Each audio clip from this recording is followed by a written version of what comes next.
Hi, this is Robert Clinky-Beard with the Commercial Landscaper podcast. We're going to take 20 minutes to deliver some amazing content from accomplished leaders and business owners to provide you with some value to scale your business and to become a better leader and push yourself out of your comfort zone. We encourage you to like and share with everyone to spread our messages. I'm super excited to announce our new partnership with Weathermatic. For most landscape companies, irrigation is an untapped gold mine for growth and profit, but labor and process problems stand in the way. So Weathermatic has created a partnership to package mobile technology and software with proven business solutions to tackle the perennial irrigation challenges and take your operations to a whole new level. I encourage you to reach out to Weathermatic and learn more. Cheers, everyone.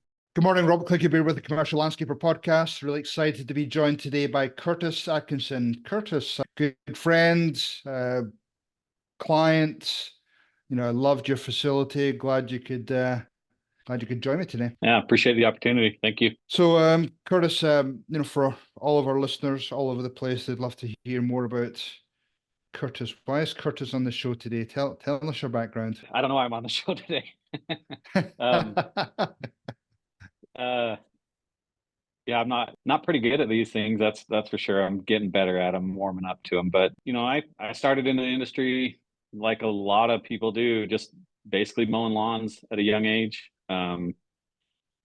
Whether working for another company at first, and then obviously venturing out and start my own 22 years ago, which is kind of crazy to think now. But looking back on, where we were then and where we're at now, I would have never guessed, honestly, that we would be where we're at. So blessed to be around good people, good coaches, good mentors, and my team. It's growth comes from creating opportunities for your team, and that's solely where we're at, why we're at where we're at. So that's awesome. Well, I know why you're on the show, because you've built an amazing company in Utah. I mean, I think you're probably one of the most respected landscape owners within Utah. So you've done a great job building your business. You've got a great reputation in the marketplace. And I love pushing people out of their comfort zone. So right here you right. are. I know, right? It is. Yeah, people that I always joke around, that's people know me that, yeah, it is a little bit out of my comfort zone, but yeah, this is fun. I'm excited. Cool. Well, I mean, one of the things that prompted me to sort of give you that nudge was, you've obviously built a great company, doing multiple million a year. And, I think there's a certain false perception is once you get up to, a certain size, everything's running smoothly, there's no issues whatsoever. And I think, this year, obviously you're using Steve Steele with some of the, the financial analysis. You had some great goals for this year, but, I know, at a certain time of the last year in 2023, you start to uncover some challenges. And, I'd love to just hear that whole process in terms of, why you were using Steve, and then what were the things you sort of uncovered and how you had to dive in even deeper to just uncover some of those challenges. Yeah, last year was a little bit of a roller coaster for sure.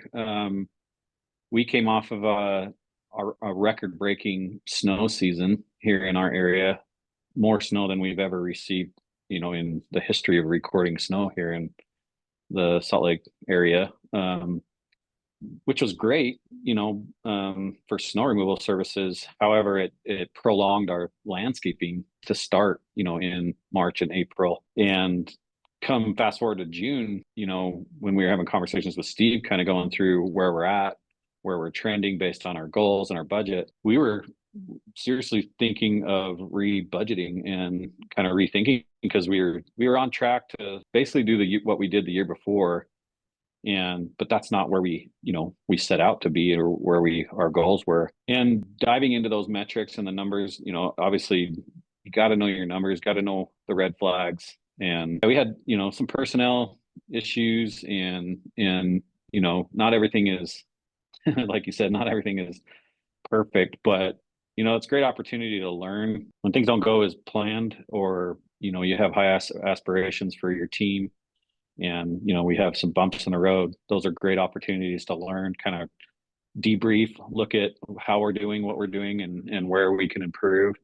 And we found some needs in areas with some oversight and management that needed some improvement, and we dove in, and that ultimately led to making some changes with some team members and kind of got us back on track. So I'll fast forward again, finished out third quarter decent, but still quite weren't there. And then we had a fairly warmer fourth quarter, and October, November, December were great for us, and it really bounced us back.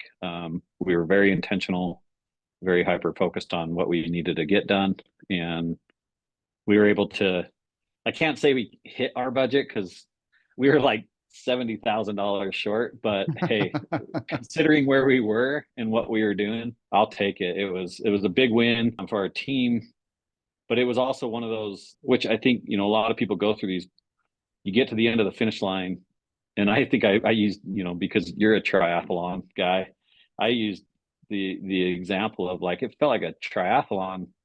Like, you've crossed the finish line and you're like, man, I'm beat up. I am this, this was a rough year. And, yes, we made it. Yes, we accomplished some things, but that's been our focus the last, month of January specifically, is kind of debriefing from last year, what we did well, what are areas that we need to improve on, and really fine tuning. Our training programs right now are really focused around areas of improvement, communication, and just oversight, and really connecting with our team, and then connecting with our clients. So it was an interesting year for sure. We're hoping to take what we've learned and move forward. No, that's great. And that was going to be my question. I mean, definitely, I appreciate the roller coaster piece. One of the things I just heard there was lessons learned, and doing that roller coaster and the debriefing. And I think debriefing is really a key phrase, because, immediately what sprung to mind is an outstanding book. I think it's one of the best books around, is Extreme Ownership with Jocko Willink. And it talks about, the Navy SEALs and how they prepare for missions. And then once they finish missions, whether the mission went good or bad, there's always a debriefing with their team. And it's those debriefing sessions that sharpen the saw for future missions. So, I'm sitting in a situation now where, I have a client or two that are going through or not similar challenges, but going through challenges, and their tendency is to bury their head in the sand and just not deal with it. But, the fact that you embraced it, you went to your leadership team, did that debriefing. And I think it's fair to say, knowing how you worked last year, there was several of those types of meetings where you were asking the questions, you were trying to dive deep, you were trying to uncover what was actually going on. Is that fair? Yeah, 100%. It's always when something goes wrong, you're like, what happened? How did we get to this? And, and the Jocko book, another good one. We read a book, usually 2 or 3 a year, with our executive leadership team. Right. And that one was one, Flawless Execution, very similar in context, that talks about the plan, the briefing, the executing, and then the debriefing. Those are great books. Recommend to read as a leadership team. Sometimes you have to ask the hard questions in those debriefings, but it's a place of openness where you can have some conversations with your team of, look, this isn't going well, for whatever reason, but here's, how do we respond? What are areas that we can improve on from this, and not stick our head in the sand, and really start focusing on, how do we respond to this? You hear it, there's analogies out there all the time of it's how you respond to these issues is, what the outcome is going to be. Yeah, I'm grateful to have a great leadership team and good guys around us. We can call each other out, be honest with each other, and be able to, put a plan in place to improve. it's for the benefit of our team, and ultimately at the end of the day, it's the benefit for our clients. No, 100%. I think, the other important thing to say is that the only way that people are willing to share their concerns or sharing what they're seeing is great culture and trust. And if you don't have that, then people are not going to step up and share and be vulnerable. For I sure. always remember, hearing, I think it's Alan Mullally. I think came in as the Ford CEO. Can't remember when it was, Hmm. but Ford were about to go bankrupt. He goes in through the facility, and half the cars in the leadership parking lot are non-Ford cars. And he's asking the leadership team, why is the company going bankrupt? And nobody would speak up. And it was all around, I think their family, the Ford family, were involved in ownership or leadership before that, and nobody was willing to speak up and have that trust to be able to share things. And it took Alan a few weeks or months to bring that trust in. But then he could start uncovering what was actually going on in the different plants around the world. Your story reminds me of, you have that trust in your company. You've built a great culture, and you spent 22 years doing that. Yeah, vulnerability is a very key piece, right? Like I mentioned this last year, being vulnerable to know when you make a mistake, even as owners, it starts with the top down, and being able to empathize with your team in certain situations, and sometimes you give the team the benefit of the doubt. Sometimes you get you trust people too much to an extent, and sometimes it's hard to make some harder decisions because of that vulnerability or empathy towards them. And ultimately, you have to make some hard decisions, for the better of the team, but it's not an easy thing to do. But you kind of gotta get your mindset into a state of vulnerability a little bit, so Right. you can make some clearer, smarter decisions, for the long term of your company. And in the life cycle of 22 years, man, I wish I had a dollar for every time I had to make those decisions, because it's been, like I said, roller coasters of the ups and downs with team and personnel, and finding those right people to get them in the right seats on the bus. But the flip side of that is you get to see the benefits of when it finally actually starts to click and where it starts to work, and you see, oh, okay, this feels a lot better. This is what it's supposed to do, and this is what Right. this is how it's supposed to feel. And that's been an awesome opportunity to see team members thriving in certain roles, or seeing guys that have or gals that have started in entry level positions and worked themselves up into management. I mean, that's the whole idea, is Right. creating opportunities for your team to grow, Yeah. and being a facilitator for that, and supporter. Yeah. No, it actually brings up a good point. And I come across some companies that they build their leadership team based on the performance they've had in their position before that. So now they're suddenly in a leadership seat, but some companies don't necessarily go through the process of training and develop them into thinking like a leader. Do you see that in other companies? Is that something that you think as a whole landscape or even trade companies could improve upon? Absolutely. Leadership's tough. I mean, that's a hard one.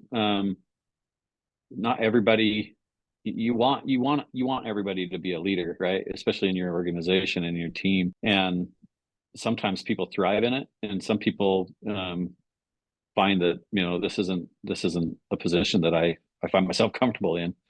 Right. And helping coaching through them, it's kind of the you can lead a horse to water kind of thing, and you can provide all the necessary pieces and things, and leadership might look different in their eyes as it does in yours. And so there's some patience, and there's but sometimes it's just not the right fit, and you've got to you got to recognize that, and still find an opportunity for that person elsewhere. In terms of your lessons learned from what you've learned this year, what are some of the things that you're putting into place for next year? Because obviously this is your generally quieter season, gives you a chance just to reflect, build your team, train your team? What were some of the things to help you set you up for success in 2020? Our big initiative this year, a lot of it has to do around communication and client experience. One thing, this is across the board industry, and talking with companies and owners and stuff across the country, everyone's well aware of, we all kind of do the same things, but how do we care for our clients? It really comes down to building, you mentioned trust, building trust with a client. And like our company has been solely built around relationships that we've had for many years, but sometimes you can get complacent with that relationship and you've got to, rekindle it in some regards. Our focus right now is how do we better communicate with our team, with our clients? How do we better communicate with our team? But how do we care for that client, give them that extra attention, care, whether it's on a install or a maintenance property that we're caring for. Our clients want to know that they're getting taken care of. They want to know that they're cared for, that their property is being cared for. And we want to provide that extraordinary service. And that's where we found some holes in our bucket of strengthening those relationships. Is we've got to find a better way or do it better in caring for our clients. And that's probably our big focus right now. Just oversight on projects. When things go wrong on a project, there's usually something broke down in the communication, right? It's always usually tied to communication in some regards. Well, right. If we fail on an install or we fail on something internally, ultimately the client is affected, right? And so if we can better communicate within our team and then share that, passion and commitment to our clients and the communications there, hopefully the project will and the property care will be extraordinary, right? Like, yeah.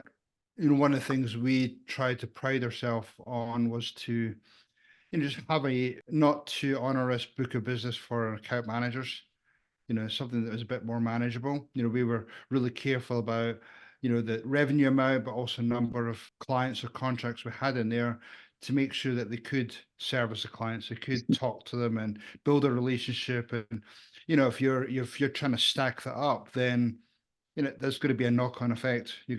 Quality is going to go down. You're going to lose clients. And this is the same, I suppose, with construction.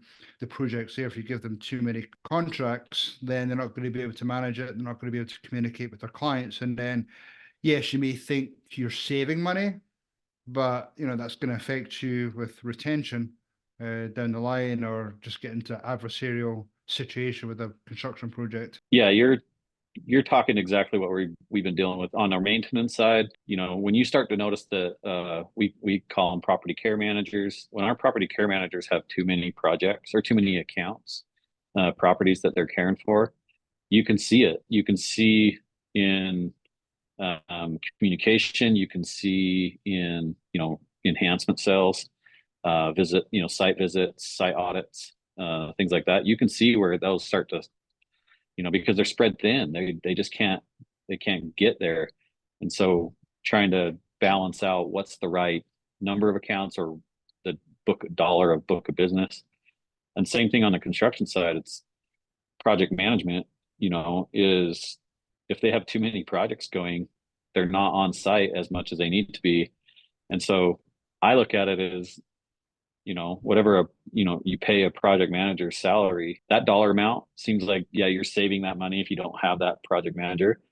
But what happens when you mess up on a project and you have to go back and fix, and you have a crew of 4 or 5 guys that has to go back there and fix something that maybe takes a week? Guess what? That salary of that extra person tends to feel 100%. A lot better when there's a, big mess up. So, 100%. It's another friend of mine in the industry he's always mentioned of like, I always like to have one extra manager, one extra person per se to help with, that, because I don't want to get into that situation. It's the oversight of our clients, oversight of our teams. Right. Yeah. And a lot of people don't necessarily connect the dots between, contracts going sideways, extra hours going into the job versus, the hiring that extra person. So you're 100% right. It's almost like that hidden cost. Right. Yeah, the financial guy is like, no, we shouldn't hire that person. And I'm like, yes, we should. Yeah, you don't have to deal with the complaints and some of the fires that go on out there. Right. So what does the future look like for you, Curtis? I mean, where do you see yourself in the next sort of 3, 5 years? Where's the company going? We just came off of a pretty, like I mentioned, we had a pretty high budget set for 2023 that we hit. It ended up being a 23% growth from Oh, 22 to congrats. 23. Right now we're budgeting for a moderate 10%.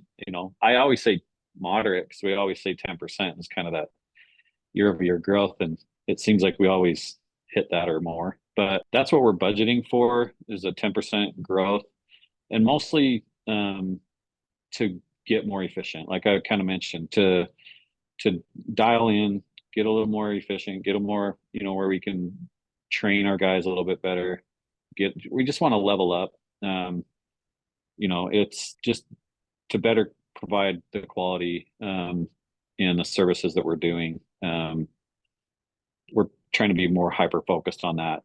We still see growth. Our backlog is super strong, and I still think 2024. I've heard that sales leads and stuff are falling off a little bit across the country. We still have a pretty good backlog and sales lead pipeline, so fortunate for that. 3 years out, in our game plan, we're looking at another satellite location potentially in the Park City market, and strengthening our plant healthcare and turf healthcare. Those are areas that we'd like to see some growth. And then our maintenance is our big focus on growth for the next 3 years. And construction is still, right now, it's pretty heavy percentage of our revenue, trying to modernize that and level it off a little bit. Right. Cool. Cool. Well, awesome, Curtis. I really appreciate your time today. If people want to, get hold of you, just pick your brain a little bit more, what's the best way for them to contact you? Yeah, probably. Social media. I'm on LinkedIn. That's probably the quickest and easiest. Majority of the industry seems to be on there. But reach out, send me an email. Happy to chat anytime. Love the industry. There was many times I was calling, and I flew to a bunch of different people's facilities just to see them and fly up there myself, go say hi, pick their brain, check out what they're doing. And a lot of that had to do with peer groups and things, because before that, it was still a career. But I knew there was a better way to do things. So I wanted to go see and open up to the possibilities of what this could be for us. And that was instrumental. So reach out to, sometimes it's a little awkward in your own industry or your own area, but honestly, I still have really good friends here in the industry in our area that I can pick their brain and they can pick mine.